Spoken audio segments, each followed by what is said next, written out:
우리의 전도의 문제를 좀 생각을 해볼 필요가 있어요. 우리는 전도에 대한 열기를 빙자해서 이렇게 칼이냐 복음이냐 하는 것으로 강압하면 안 된다는 거예요. 그렇게 칼이냐 복음이냐를 외치면 십자군이에요, 십자군. 우리는 십자군이 아니라 십자가 군사예요, 십자가 군사. 십자군이 아닌 십자가 군사들이에요.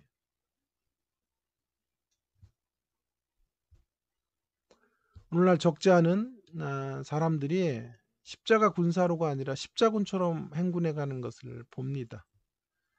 그것은 세상을 향한 말할 수 없는 무례함을, 그것이 세상을 향해 말할 수 없는 무례함을 범하는 것으로 나타날 수밖에 없어요. 무례한 기독교를 예수님의 이름으로 외치는 거예요. 정치적인 성향이 맞지 않는다고 상대를 사단의 무리로 몰아세우고 순교도 불사하겠다고 합니다. 이런 이념적 가치가 맞지 않아서 행하는 순교는 스데반의 순교와는 질이 다른 거예요. 스데반의 순교는 십자가 군사로서의 순교, 십자군처럼 하는 순교는 하나님의 영광을 가리는 순교예요. 삼무, 세 가지가 없는 순교. 스데반에겐 삼류, 세 가지가 있는 순교. 스데반에게 뭐가 있었을까요? 구속사에 대한 해박한 지식이 있었어요. 그래서 돌로 죽이는 사람들 앞에 구약 성경을 장황하게 펼치고 구약 성경의 모든 핵심 메시지를 설교하고 있어요. 균형 잡히고 전후좌우를 꿰뚫어 보는 편협지 않은 하나님의 복음의 진수를 갖고 있는 거예요. 그리고 두 번째 있었던 게 뭐냐 하면 천사의 얼굴이에요. 세상을 향한 거룩한 영향력과 빛으로 드러나는 거예요. 그리고 세 번째 용서를 강구하는 거예요. 사랑과 화해의 길을 제시하는 거예요. 스데반에게 있는 바로 이 세 가지 이유, 이것이 있어야 진짜 순교예요. 십자군으로의 순교는, 십자군과 같은 순교는 구속사에 대한 해박한 지식 대신에 천박한 지식, 편협한 지식, 이념화된 지식, 이데올로기화된 지식밖에 없어요. 자기가 알고 있는 아주 부분적인 지식을 가지고 행동하는 거죠. 뿐만이 아니라 천사의 얼굴을 하지 못하고 있죠. 분노한 얼굴, 빈정대고 비웃는 모습에, 때론 광기의 모습으로 세상 앞에 들어서 나타나요. 뿐만 아니라 뭐가 없어요? 용서의 간구가 없죠. 사랑과 화해의 길을 향해서 나아가지 못해요. 대신에 반목과 질시, 서로 배제하고 배타하고 상대를 죽이는 것으로 내가 사는 이런 모습으로 걸어가는 거죠. 우리는 십자군인지 십자가 군대인지 군사인지를 성찰해 봐야 합니다. 빌립의 전도를 받아 이제 예수님 앞으로 나온 나다나엘에게 예수님은 뭐라고 하셨습니까? 그에게 간사함이 없다고 하시며 빌립이 나다나엘을 부르기 전에 무화과 나무 아래 있을 때 이미 빌립을 보았다고 하십니다. 그러자 나다나엘이 예수님이야말로 하나님의 아들이라고 고백하기에 이릅니다. 이때 예수님께서 아주 중요한 말씀을 하시는 것을 봅니다. 이 중요해요. 이제 주목해 보세요. 뭐라고 하시냐 하면 내가 너를 무화과 나무 아래서 보았다고 함으로 믿느냐? 이보다 더 큰 일을 보리라. 여기서 보게 될 이보다 더 큰 일이라는 게 뭘까요? 51절에 나오죠. 답이 나오는데 그것은 하늘이 열리고 하나님의 사자들이 인자 위에 오르락 내리락 하는 것. 하나님의 사자가 인자 위에 오르락 내리락 하는 것을 보게 될 것이다. 이것은 요한복음 창세기 28장의 야곱에 대한 환상에 대한 신약적 표현으로 여기서 야곱은 인자로 바뀌게 된 것을 알 수 있어요. 전에 야곱은 베델에서 하나님을 위해서 집을 세우게 됩니다. 하나님의 집을 세웁니다. 그런데 이제 예수님 자신이 하나님의 집이심을 나타내시죠. 예수님을 통하여 새롭게 하늘이 열립니다. 새 시대가 도래하게 되었음을 의미하는 거죠. 하늘이 열렸다라고 하는 건 새로운 시대가 도래했다라는 것이죠. 예수님을 하나님의 아들이자 이스라엘의 진정한 왕으로 받아들인 사람들이 새로운 이스라엘을 이루게 될 것을 예언하는 것입니다. 자, 하늘이 열리고 예수님의 사역의 초점이 뭔지를 알려주죠. 인자가 아래와 위를 소통하는, 아래에서 위로, 또 위에서 아래로 내려, 오르락 내리락 하는 거죠. 아래와 위를 소통케 하는 것으로 요약될 수 있어요. 땅과 하늘과 땅을 연결하는 사다리가 예수님이에요. 그래서 그분을 통해서만 아래가 위로 올라가게 되고 위가 아래로 내려오는 역사가 이루어지는 새로운 시대가 임하게 될 것을 분명히 제시하는 것이죠. 자, 보세요, 여러분. 원래 탐욕과 죄로 물들었던 탐과 죄로 물든 세상은 위로 올라갈 수 없어요. 위는 하나님의 세계인데 어떻게 올라갈 수 있어요? 거룩과 영광으로 가득 찬 위의 세계는 결코 이 땅에 내려올 수가 없어요. 전혀 다른 가치의 두 세계는 공존할 수 없어요. 단절의 세계예요. 그런데 그 단절된 두 세계의 소통이 가능해진 거죠. 그 소통을 이어주는 게 사다리예요, 사다리. 그 진정한 영적인 사다리가 되기 위해 오신 분이 예수님. 그것이 바로 다니엘 7장에 소개되어 있는 인자이신 예수님이시라. 자, 바로 그 사실을 알려주는 거죠. 하늘과 땅, 예수님을 통해 아래와 위가 소통하게 되는 역사들이 펼쳐지고 이루어지게 될 것을 말씀하는 거죠. 여러분, 이 놀라운 일관성을 이제 예수님뿐만이 아니라 성령의 역사를 통해서도 확인해 보기를 원합니다. 놀라운 일관성은 예수님의 사역을 적용하러 오신 성령님, 오순절 성령도 동일하다는 것이에요. 동일하게 소통의 영이에요, 소통의 영. 오순절 성령은 예수님께서 이루신 아래와 위가 소통하는 것을 기반으로 해서 이제는 더 나아가서 어디까지 확장하냐 하면 아래 위가 소통이 된 사람으로 서로가 소통하게 되는, 유대인과 이방인, 남자와 여자, 종과 주인과 종이 진정한 소통의 역사로 이루어지는, 그렇게 그 일을 이루어내시는 영이에요. 그것이 바로 사도행전 2장이고 더 나아가 사도행전 전체의 이야기예요. 특별히 사도행전 2장에서 이에 대한 분명한 메시지를 확인할 수 있겠는데요. 사도행전 2장은 이제 교회가 출범하고 오순절을 통하여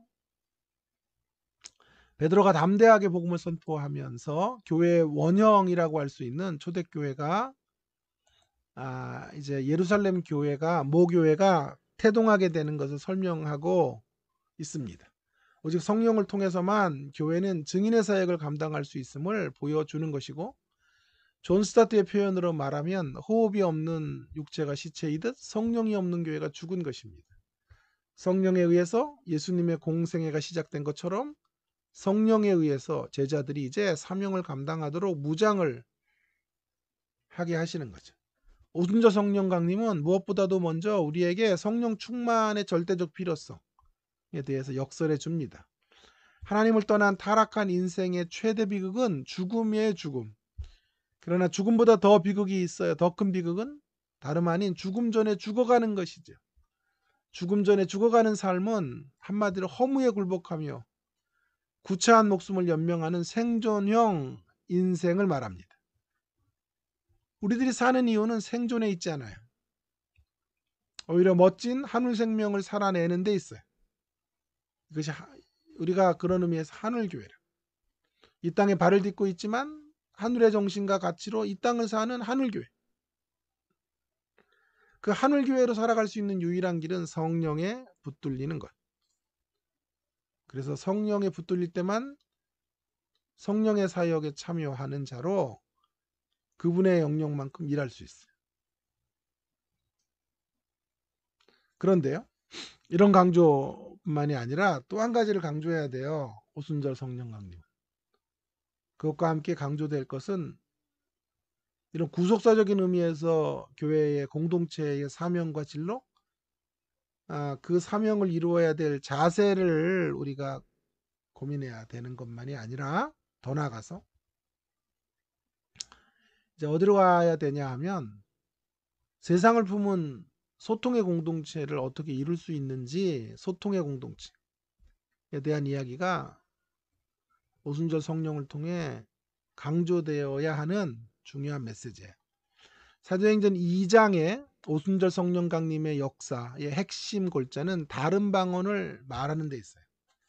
거기 4절에 보면 저희가 다 성령의 충만함을 받고 성령의 말하게 하심을 따라 다른 방언을 말하기 시작하니라. 다른 방언.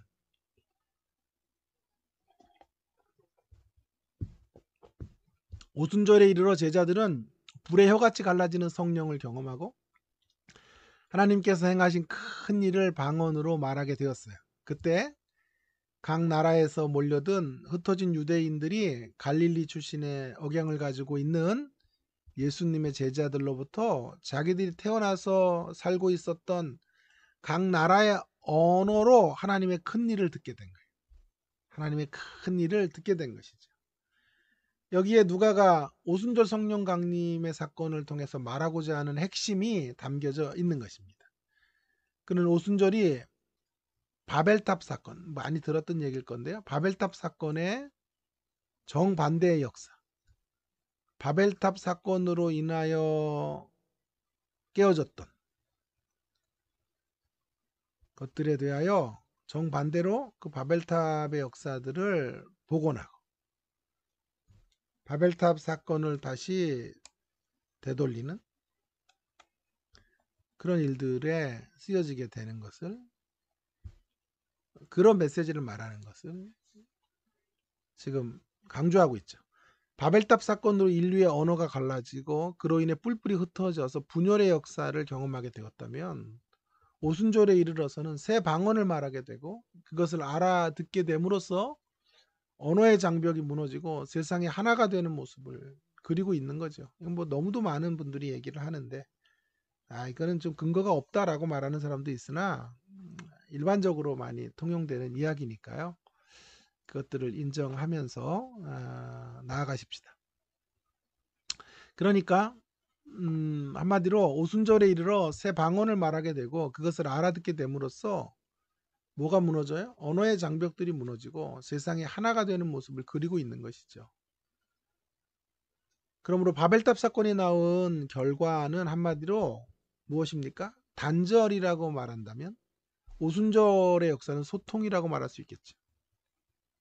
단절과 그 단절을 소통으로 새롭게 회복하고 있는 것이죠. 성령이 충만하게 임하면 어떻게 된다고요? 가서 복음을 전하는 것인데, 복음을 전한다는 게 뭐예요? 궁극적으로 그것을 통해서 이루어내는 일은 아까 말한 것처럼 아래와 위가 소통하도록 하는 것이고, 그 소통이 이루어지면 어디로 가요? 이제 공동체를 이루게 되는 거죠. 소통의 공동체를 만드는 사건이죠. 이것이 성령의 역사. 이게 오순절 성령 강림인 것이죠. 예수님의 사역과 성령의 사역은 이렇게 연관고리를 갖게 되는 것이죠. 자, 그렇다면 이제 우리를 향한 사명이 무엇인지는 훨씬 더 자명해졌다고 생각합니다. 스캇 맥나잇이라는 학자가 지은 배제의 시대 포용의 은혜라는 책처럼 서로를 향해 배타적인 선긋기로 가득 찬 그런 세상, 다 선긋기 세상이죠. 그런 세상에서 서로를 포용하는 것이에요. 서로 무엇이 다른가가 아니라 무엇이 같은가에 대한 질문으로부터 서로의 교집합으로 만나게 될 대목들을 함께 공통 분모로 가질 수 있는 것들을 함께 공유하는 거예요. 그것을 찾으려는 노력을 기울여야만 하는 것이죠. 그것을 해야 돼요. 그것을.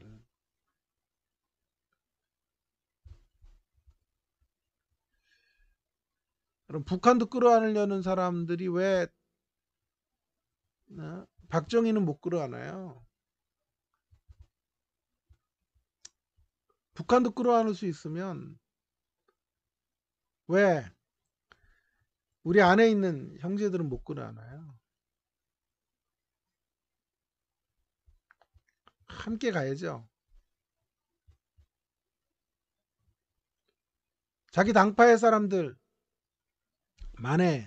세상을 이루어내려고 해서는 안 되고요. 또 다른 정책이 다른 사람들을 함께 공존하고 함께 대화하는 노력들이 필요하잖아요. 그래서 교집합을 찾아가려는 노력들. 제가 지금 무슨 정치 이야기 하는 거 아니에요. 네? 함부로 저를 무슨 어떤 정치적 이런 자리에 있다고 판단하지 마세요.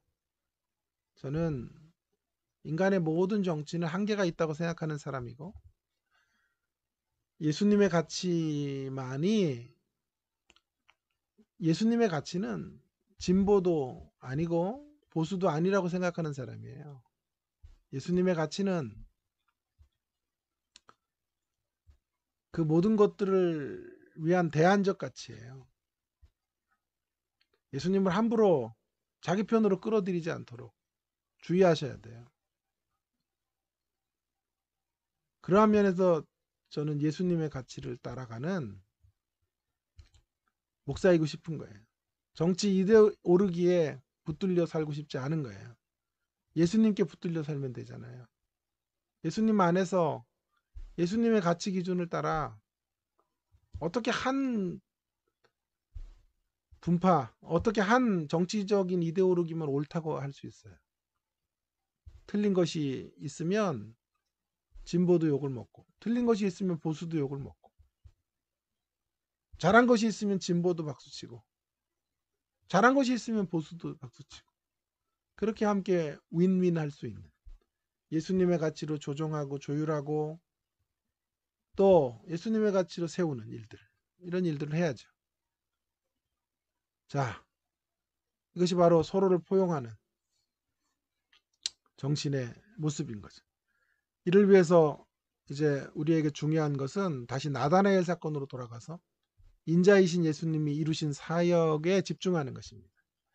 그것은 그분이 우리들이 마땅히 받아야 될 진노와 형벌의 자리에로 내려오심으로써 그것을 친히 그분이 어깨에 짊어지심으로써 그분이 마땅히 받으셔야 될 영광과 위의 자리, 영광과 존귀의 자리로 우리를 인도해 주시는 것, 그런 일들이 복음 안에서 이루어진 거고 예수 안에서 이루어진 거죠. 우리가 이 사실을 늘 기억하면서 감격하는 거예요. 내가 마땅히 받았어야 될 저주와 형벌을 예수님이 받으시고 예수님이 마땅히 누리셔야 될 영광과 존귀를 우리 것이 되게, 예수님이 마땅히 취하실 수 있는 영광과 존귀를 우리 것 되게 하시기 위해 우리가 마땅히 받아야 될 형벌과 저주의 자리로 예수님이 내려오신 거죠. 그래서 아래와 위가 소통하도록 이루어내셨던 이 사역, 이 위대한 역사, 또 눈물 나요. 그죠? 이런 이야기 할 때마다 가슴이 벅차요. 이 위대한 사역, 이게 주인공이 되도록 우리를 불러주신 거죠. 그 소통의 자리 안으로 우리를 초대해 주신 것에 감격하시기 바랍니다. 그 감격이 있는 사람들은 갈기갈기 찢긴 분열의 세상에서 소통의 통로가 될 거예요. 예수님 닮은 사닥다리가 될 거예요. 사다리 그릴게요. 예수님 닮은 사다리요. 우리 영적 사다리가 되십시다. 다시요. 영적 사다리가 되십시다.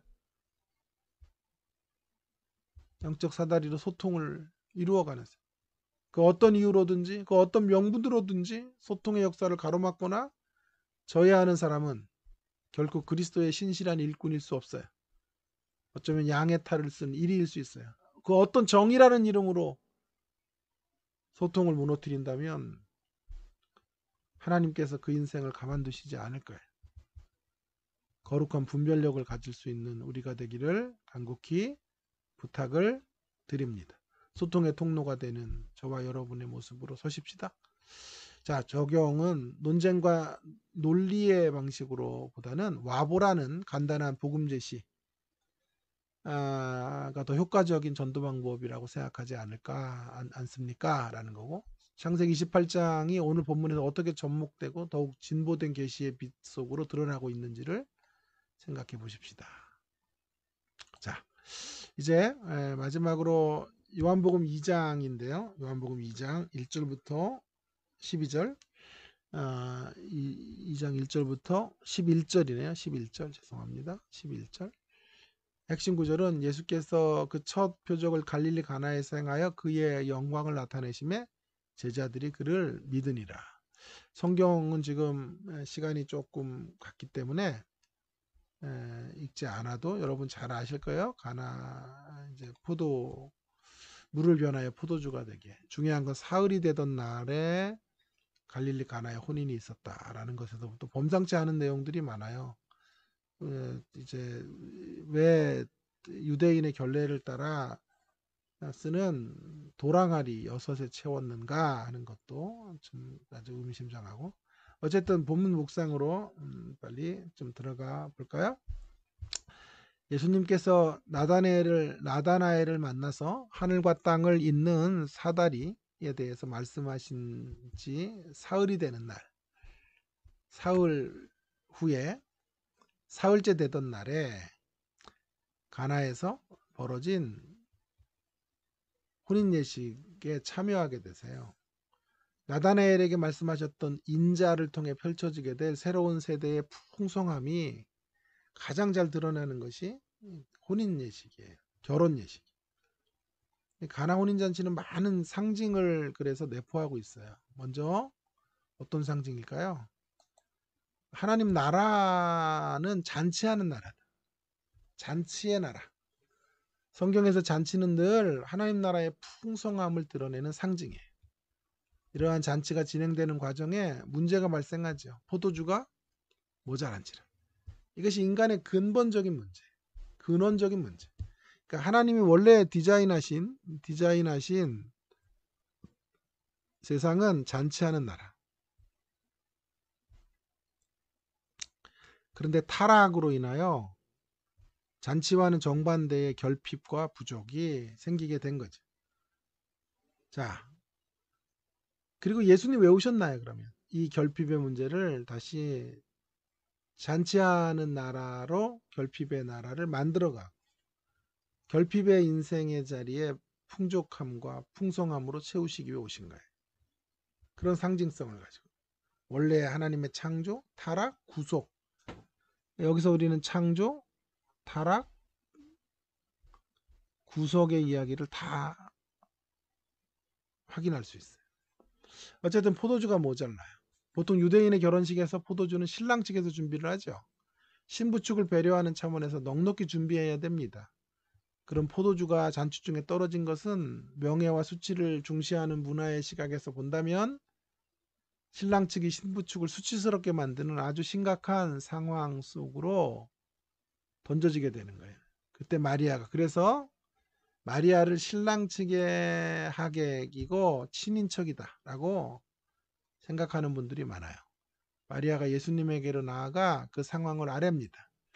마리아는 아주 다급하게 예수님이 무슨 조치를 취해 주실 것을 간청해. 중요한 것은 이러한 마리아의 간청 앞에 보여주신 예수님의 반응인데요. 예수님께서 말씀하십니다. 예수께서 이르시되 여자여 나와 무슨 상관이 있나이까? 내 때가 아직 이르지 아니하였나이다. 마리아의 간청에 대하여 단호하지는 않지만 적어도 완곡한 거절을 하시는 셈이죠. 여자여라는 호칭이 그것을 말해주는데, 여자여라는 것은 마리아를 그리 홀대하는 것은 아니지만 어머니라고 하시지 않은 것을 보면 어느 정도 선을 긋고 있는 것을 계시는 것을 보게 됩니다. 마리아의 간청과 예수님의 거절로 이제 이 위기의 상황이 어떻게 전개될지 궁금해지기 시작합니다. 예수님은 자신의 때가 아직 아니라는 이유로 이 공경은 끝내 외면하고 말 것인가? 그것이 예수님의 말씀하신 의도인 듯 언뜻 보면 보여요. 그러나 예수님은 자신의 말씀과는 달리 이제 기적을 행하시죠. 유대인의 결례에 정결 예식을 따라 사용하고 있는 도랑아리 6에 물을 채우라 하십니다. 그 물을 포도주로 바꾸어 주신 거죠. 그것도 그냥 질라진 포도주가 결코 아니고요. 100년이 넘는 기간 동안 숙성시킨 마치 프랑스산 최고급 포도주와 같은 것들을 내놓게 만드신 거죠. 이렇게 갈릴리 가나에서 첫 번째 표적이 이루어진 거죠. 그런데 그것은 단순히 기적이 아니라 방향 표시가 분명한 표적이다. 라고 성경이 지금 말하고 있습니다. 단순히 물이 변하여 포도주가 된 기적에 놀라는 것을 넘어서 이 기적이 표시하는 화살표에 주목해야 된다는 거예요. 어떤 화살표? 우리가 여기서 가장 주목해야 될 것은 예수님께서 이미 아시는 것처럼 유대인의 결례의 항아리에 물을 채우라고 하신 대목인데요.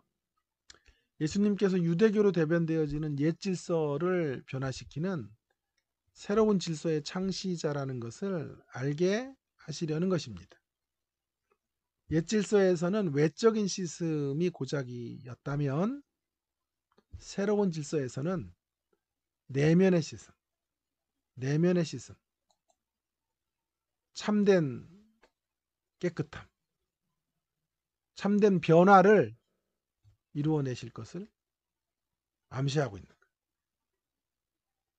옛 시대를 대체하시는 분, 아니 옛 시대를 종결하시고 새로운 시대를 완성하시기 위해 그 새로운 시대는 어떤 시대죠? 앞에 나다나엘의 사건으로 말하면 아래와 위가 소통하는, 그리고 더 나아가서는 서로가 소통하는 진정한 소통의 세상을 만들어 내시기 위하여 예수님이 오신 거예요.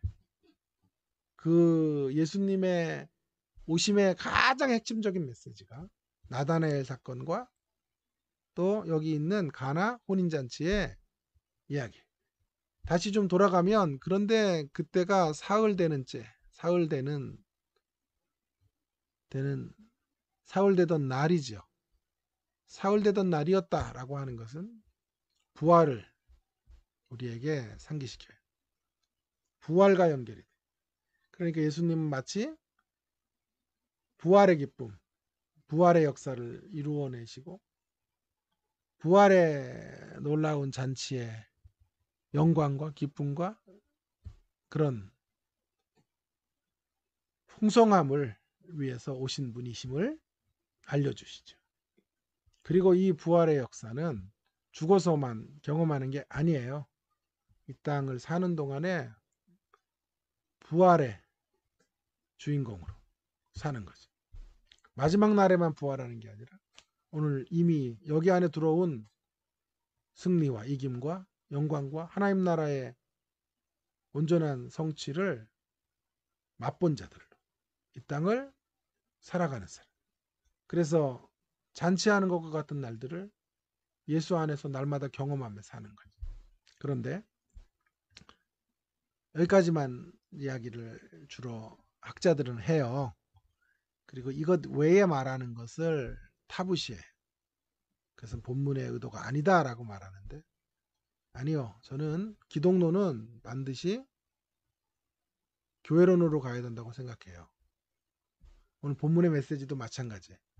예수님이 이런 분이시고 부활의 역사까지 여기 지금 담겨져 있는 메시지다라고 하는 것은 뭐 두말할 필요도 없어요.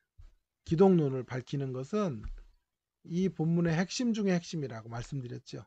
나다나엘 사건과 짝을 이루는 매우 중요한, 예수님이 이 땅에 왜 오셨는지에 대한 천명이고, 예수님의 복음의 핵심의 메시지가 지금 여기 올곧게 박혀 있다. 하나님 나라가 어떤 것인지를 이것보다 선명하게 말하는 메시지가 없을 것이다 라는 것은 뭐 두말할 필요도 없어요. 아무리 강조해도 지나치지 않아요. 다만 이것이 끝이라면 이 메시지는 반쪽이라고 생각하는 거예요. 왜냐하면 실제로 이런 세상을 우리가 죽어서만 누리는 게 아니라 여기서 누려야 되는데 실제로 우리가 그런 세계를 누리고 살지 못하고 있죠. 그런 세계를 맛보지 못하고 살지. 지옥같이 살고 조그만 어려움만 있어도 휘청대고 살고 마치 하나님 없는 자들처럼 소리치며 살잖아요. 그러면 안 되죠. 그러니까 실질적으로 이런 세상을 살아내려면 어떻게 할까요? 해야 될까요? 그런 부분에 대한 접근이 또 필요해요. 그러면 자, 이렇게 임한 하나님 나라에 잔치하는 것과 같은 하나님의 나라, 부활의 영광과 승리, 이런 것들을 지금 가장 리얼하게 느낀 사람들은 누굴까요? 리얼하게 체험한 사람들은 마리아겠죠. 종들이겠죠. 그 일을 명하고 예수님이 뭐라고 하더니 그대로 하라고 말했단 말이야. 그리고 그렇게 수종을 들었던 종들, 하인들, 그죠? 그 하인들이 물이 변화의 포도주가 되는 것들을 목도하죠. 그죠? 하객들은 그 감격의 정도가 어떨까요? 마리아나 종들에 비해서는 또 다르겠죠? 차이가 있겠죠. 이 내막을 모르겠죠. 통로가 된 사람만 내막을 알죠. 그들에게 아무리 설명을 해줘도 그들은 한 다리를 건너서 아는 거죠. 네? 그것을 가장 리얼하게 체험한 사람들이 부활의 새 시대를 누리는 사람들이에요. 우리는 이 누림이 우리의 목표예요. 신앙생활의 목표. 이 누림 아무에게나 주어지는 게 아니에요. 하객들에게는 이 누림이 없어요.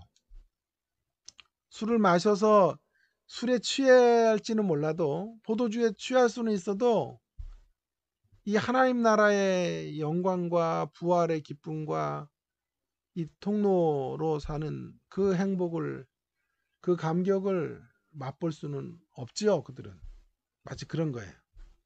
오늘날 많은 신자들이 있으나 많은 신자들이 다 하나님의 세계를 누리는 것은 아니에요.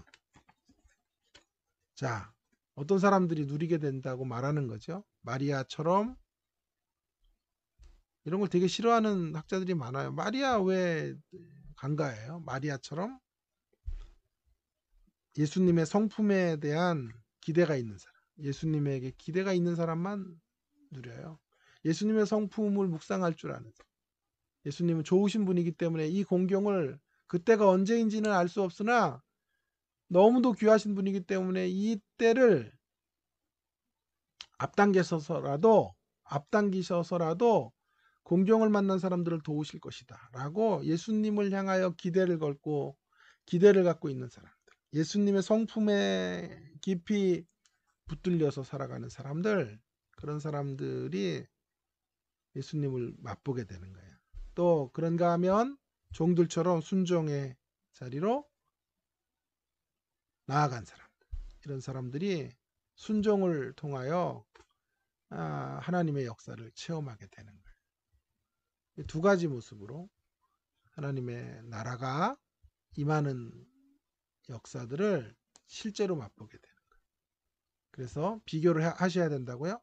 하객들과 마리아와 종들이 대조를 이뤄야 돼요. 우리는 하객처럼 하나님의 나라를 맛보는 게 아니고요. 오늘 마리아와 종들처럼 하나님의 나라를 맛보는 생애들이 되기를 주님의 이름으로 축원합니다. 축원합니다. 부흥회를 했어요, 제가. 그죠? 여기까지 하도록 하겠습니다. 고맙습니다.